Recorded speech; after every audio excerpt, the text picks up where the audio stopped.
بسم اللہ الرحمن الرحیم۔ پیر کے دن کا انوکھا راز۔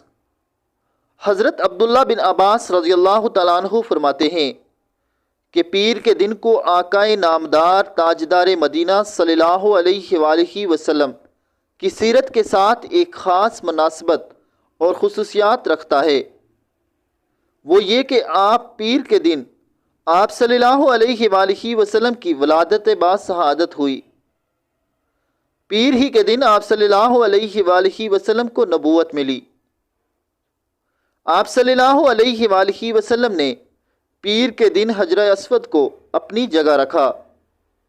پیر کے دن آپ صلی اللہ علیہ وآلہ وسلم نے مکہ مکرمہ سے مدینہ منورہ کی طرف ہجرت کے لیے غار سور سے سفر کی ابتدا فرمائی۔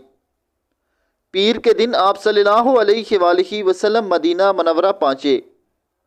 پیر ہی کے دن آپ صلی اللہ علیہ وآلہ وسلم کی وفات کا سانحہ پیش آیا۔ آپ صلی اللہ علیہ وآلہ وسلم پیر کے دن روزہ رکھتے تھے۔ اللہ پاک حضور تاجدار ختم نبوت صلی اللہ علیہ وآلہ وسلم کی ان اعمال پر عمل کرنے کی توفیق عطا فرمائے۔ آمین ثم آمین۔